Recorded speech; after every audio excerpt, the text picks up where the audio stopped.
first book, I, of my grandfather Varus, I have learned to be gentle and meek,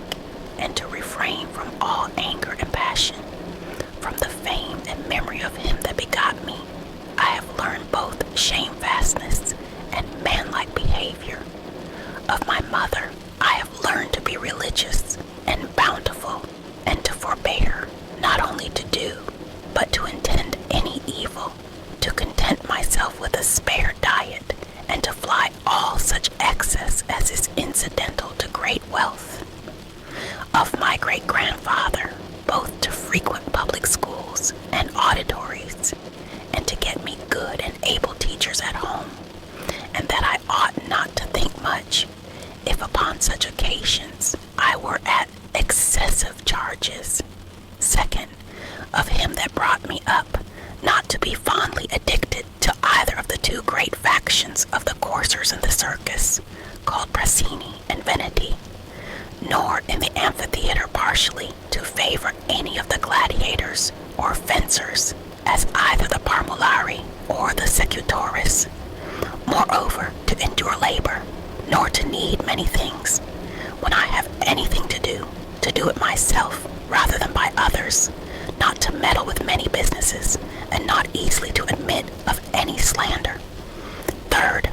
of Diognetus, not to busy myself about vain things, and not easily to believe those things which are commonly spoken by such as take upon them to work wonders, and by sorcerers or prestidigitators and impostors, concerning the power of charms, and their driving out of demons or evil spirits, and the like, not to keep quails for the game, nor to be mad after such things, not to be offended with other men's liberty of speech,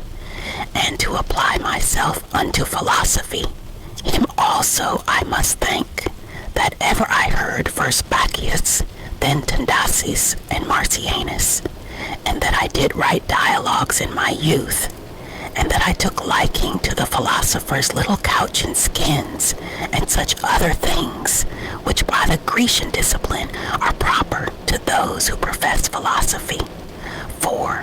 to Rusticus I am beholding, that I first entered into the conceit that my life wanted some redress and cure,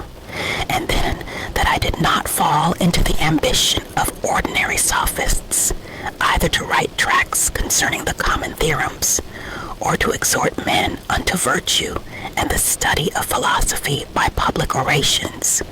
as also that I never by way of ostentation did affect to show myself an active, able man for any kind of bodily exercises, and that I gave over the study of rhetoric and poetry, and of elegant neat language, that I did not use to walk about the house in my long robe, nor to do any such things. Moreover, I learned of him to write letters without any affectation or curiosity, such as that was, which by him was written to my mother from Sinuessa, and to be easy and ready to be reconciled, and well pleased again with them that had offended me, as soon as any of them would be content to seek unto me again, to read with diligence, not to rest satisfied with a light and superficial knowledge, nor quickly to assent to things commonly spoken of, whom also I must thank, that ever I lighted upon Epictetus, his Hypomnemata, or moral commentaries in common factions, which also he gave me of his own. From Apollonius, true liberty and unvariable steadfastness, and not to regard anything at all, though never so little, but right and reason, and always, whether in the sharpest pains, or after the loss of a child, or in long diseases, to be still the same man, who also was a present and visible example unto me, that it was possible for the same man to be both vehement and remiss, a man not subject to be vexed and offended with the incapacity of his scholars and auditors in his lectures and expositions, and a true pattern of a man who of all his good gifts and faculties, least esteemed in himself, that his excellent skill and ability to teach and persuade others the common theorems and maxims of the Stoic philosophy. Of him also I learned how to receive favors and kindnesses, as commonly they are accounted, from friends, so that I might not become obnoxious unto them for them, nor more yielding upon occasion than in right I ought, and yet so that I should not pass them neither, as an unsensible and unthankful man. 6 of Sextus, mildness in the pattern of a family governed with paternal affection and a purpose to live according to nature, to be grave without affectation, to observe carefully the several dispositions of my friends, not to be offended with idiots, nor unseasonably to set upon those that are carried with the vulgar opinions, with the theorems and tenets of philosophers. His conversation being an example, how a man might accommodate himself to all men and companies, so that though his company were sweeter and more pleasing than any flatterer's cogging and fawning, yet was it at the same time most respected and reverenced, who also had a proper happiness and faculty, rationally and methodically to find out and set in order all necessary determinations and instructions for a man's life. A man without ever the least appearance of anger or any other passion, able at the same time most exactly to observe the Stoic apatheia or unpassionateness, and yet to be most tender-hearted, ever of good credit, and yet almost without any noise or rumor, very learned, and yet making little show. 7. From Alexander the Grammarian, to be unreprovable myself, and not reproachfully to reprehend any man for a barbarism or a solecism or any false pronunciation, but dexterously by way of answer or testimony or confirmation of the same matter, taking no notice of the word, to utter it as it should have been spoken, or by some other such close and indirect admonition, handsomely and civilly to tell him of it. 8. Affronto, to how much envy and fraud and hypocrisy the state of a tyrannous king is subject unto, and how they who are commonly called Evpatrida, i.e. nobly born, are in some sort incapable or void of natural affection. 9. Of Alexander the Platonic, not often nor without great necessity to say or to write to any man in a letter, I am not at leisure, nor in this manner still to put off those duties which we owe to our friends and acquaintances, to everyone in his kind, under pretense of urgent affairs. X. Of Catullus, not to contemn any friend's expostulation, though unjust, but to strive to reduce him to his former disposition, freely and heartily to speak well of all my masters upon any occasion, as it is reported of Domitius and Athenodotus, and to love my children with true affection. 11. From my brother Severus, to be kind and loving to all them of my house and family, by whom also I came to the knowledge of Thrasea and Helvidius and Cato and Dio and Brutus. He it was also that did put me in the first conceit and desire of an equal commonwealth, administered by justice and equality, and of a kingdom wherein should be regarded nothing more than the good and welfare of the subjects. Of him also to observe a constant tenor, not interrupted with any other cares and distractions, in the study and esteem of philosophy, to be bountiful and liberal in the largest measure, always to hope the best, and to be confident that my friends love me, in whom I moreover observed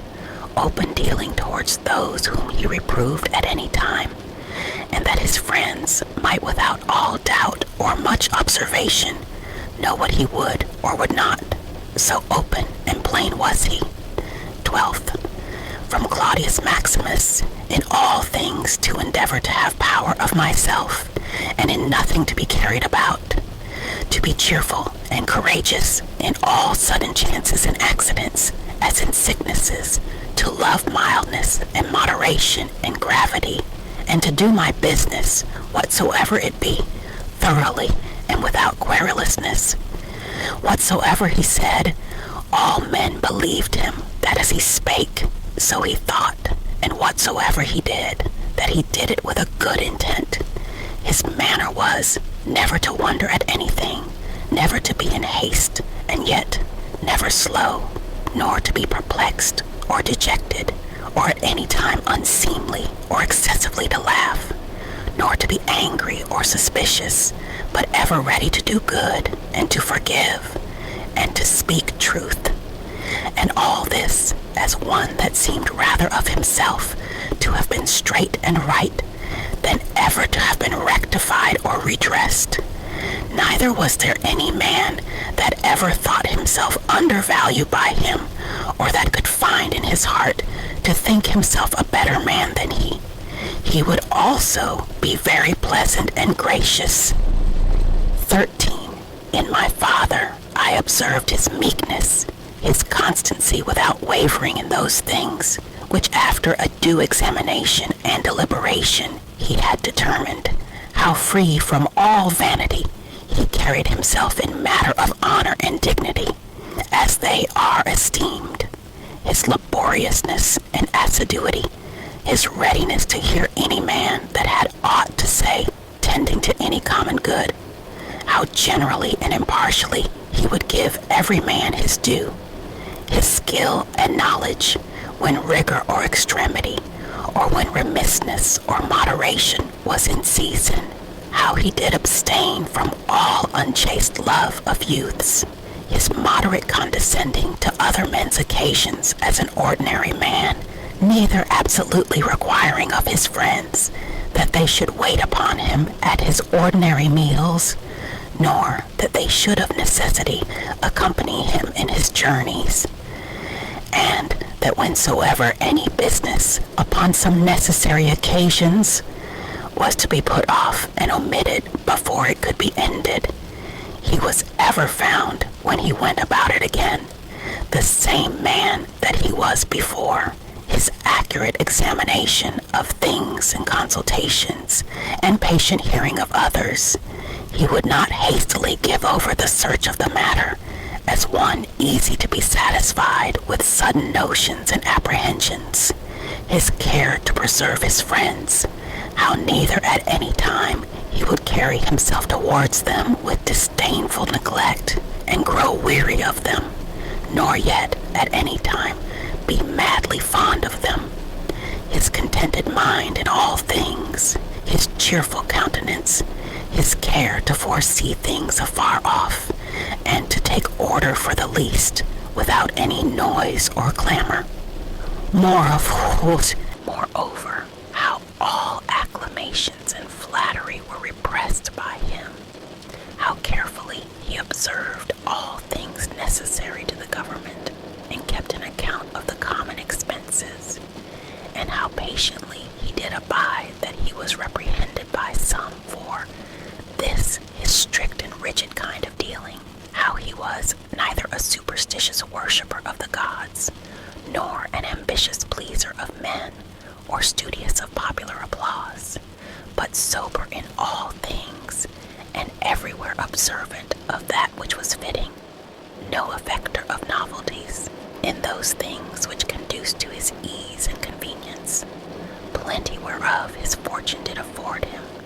without pride and bragging, yet with all freedom and liberty, so that as he did freely enjoy them without any anxiety or affectation when they were present, so when absent he found no want of them. Moreover, that he was never commended by any man as either a learned acute man, or an obsequious officious man, or a fine orator, but as a ripe mature man, a perfect sound man, one that could not endure to be flattered, able to govern both himself and others. Moreover, how much he did honor all true philosophers, without upbraiding those that were not so. His sociableness, his gracious and delightful conversation, but never unto satiety. His care of his body within bounds and measure, not as one that desired to live long or over-studious of neatness and elegancy, and yet not as one that did not regard it, so that through his own care and providence he seldom needed any inward physic or outward applications, but especially how ingeniously he would yield to any that had obtained any peculiar faculty,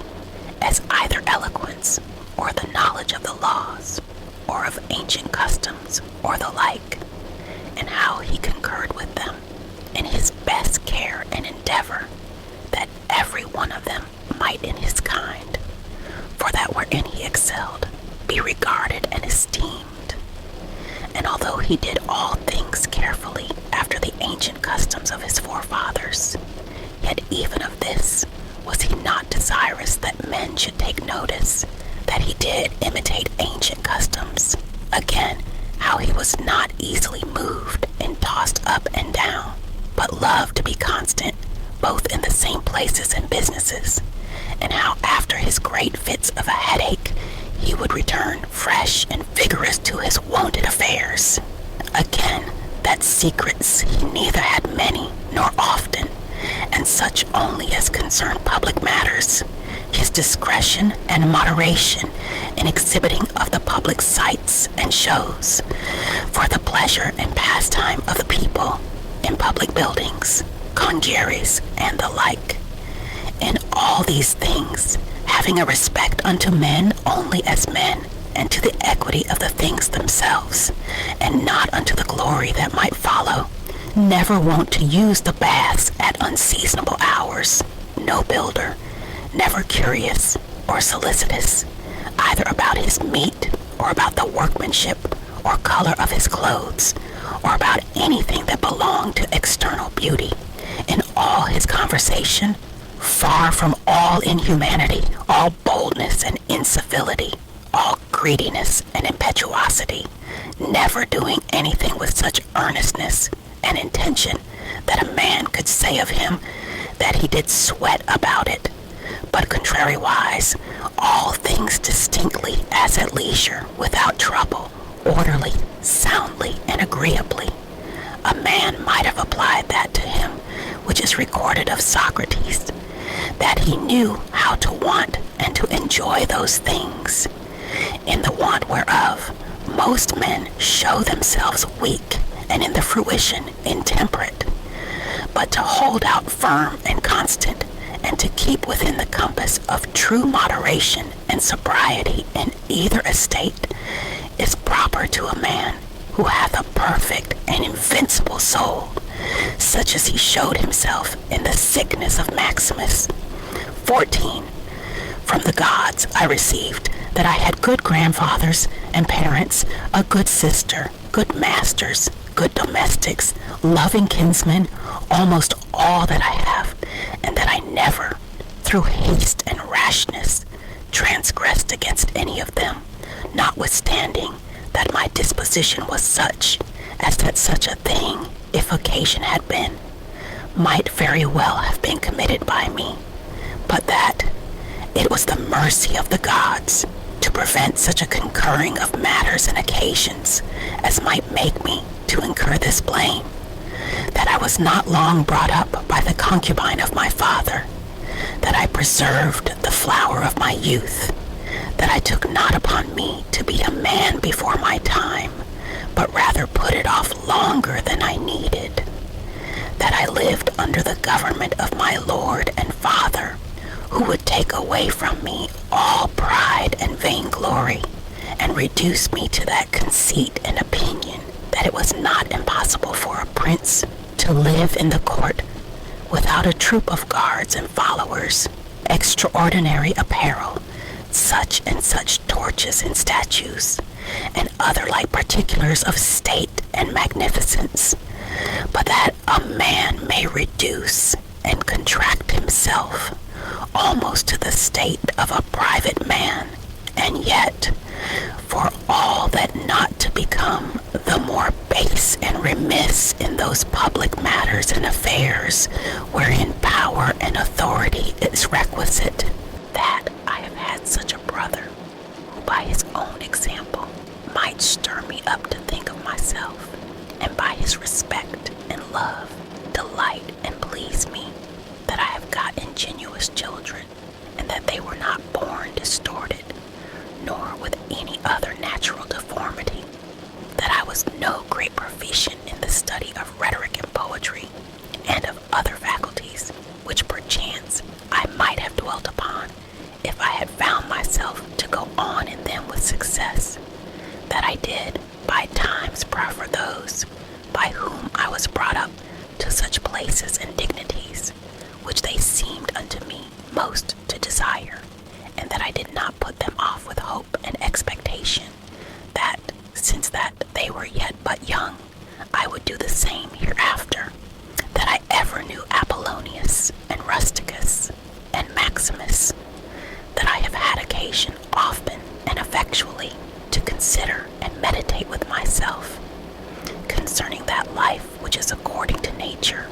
what the nature and manner of it is, so that as for the gods and such suggestions, helps, and inspirations as might be expected from them, nothing did hinder, but that I might have begun long before to live according to nature, or that even now that I was not yet partaker and in present possession of that life, that I myself, in that I did not observe those inward motions and suggestions, yea, and almost plain and apparent instructions and admonitions of the gods, was the only cause of it, that my body in such a life hath been able to hold out so long, that I never had to do with Benedicta and Theodotus, yea, and afterwards when I fell into some fits of love, I was soon cured, that having been often displeased with Rusticus, I never did him anything for which afterwards I had occasion to repent, that it being so that my mother was to die young, yet she lived with me all her latter years, that as often as I had a purpose to help and succor any that either were poor or fallen into some present necessity, I never was answered by my officers that there was not ready money enough to do it, and that I myself never had occasion to require the like succor from any other, that I have such a wife, so obedient, so loving, so ingenuous, that I had choice of fit and able men to whom I might commit the bringing up of my children, that by dreams I have received help as for other things, so in particular how I might stay my casting of blood and cure my dizziness,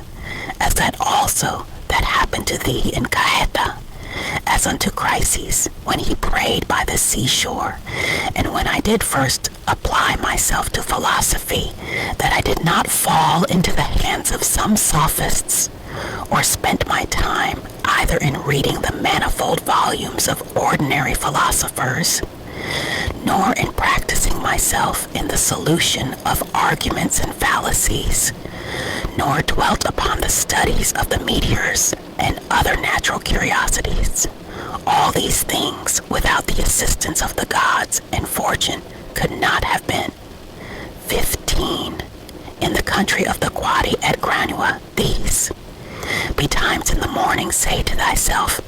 this day I shalt have to do with an idle, curious man, with an unthankful man, a railer, a crafty, false, or an envious man, an unsociable, uncharitable man. All these ill qualities have happened unto them through ignorance of that which is truly good and truly bad. But I that understand the nature of that which is good, that it only is to be desired, and of that which is bad, that it only is truly odious and shameful, who know moreover that this transgressor, whosoever he be, is my kinsman, not by the same blood and seed, but by participation of the same reason and of the same divine particle, How can I either be hurt by any of those, since it is not in their power to make me incur anything that is truly reproachful, or angry and ill-affected towards him who by nature is so near unto me? For we are all born to be fellow workers, as the feet, the hands, and the eyelids, as the rows of the upper and under teeth. For such therefore to be in opposition is against nature. And what is it to chafe at and to be averse from, but to be in opposition? 16th, whatsoever I am is either flesh or life, or that which we commonly call the mistress and overruling part of man. Reason, away with thy books, suffer not thy mind any more to be distracted and carried to and fro, for it will not be, but as even now ready to die. Think little of thy flesh, blood, bones, and a skin, a pretty piece of knit and twisted work, consisting of nerves, veins, and arteries. Think no more of it than so. And as for thy life, consider what it is, a wind, not one constant wind neither, but every moment of an hour let out and sucked in again. The third is thy ruling part, and here consider, thou art an old man. Suffer not that excellent part to be brought in subjection and to become slavish. Suffer it not to be drawn up and down with unreasonable and unsociable lusts and motions, as it were with wires and nerves. Suffer it not any more, either to repine at anything now present, or to fear and fly anything to come, which the destiny hath appointed thee. 17th, whatsoever proceeds from the gods immediately, that any man will grant, totally depends from their divine providence. As for those things that are commonly said to happen by fortune, even those must be conceived to have dependence from nature, or from that first and general connection and concatenation of all those things which more apparently by the divine providence are administered and brought to pass. All things flow from thence, and whatsoever it is that is both necessary and conducing to the whole, part of which thou art, and whatsoever it is that is requisite and necessary for the preservation of the general, must of necessity for every particular nature be good and be wholeful. And as for the whole, it is preserved, as by the perpetual mutation and conversion of the simple elements one into another, so also by the mutation and alteration of things mixed and compounded. Let these things suffice thee. Let them be always unto thee as thy general rules and precepts. As for thy thirst after books, away with it with all speed, that thou die not murmuring and complaining, but truly meek and well satisfied, and from thy heart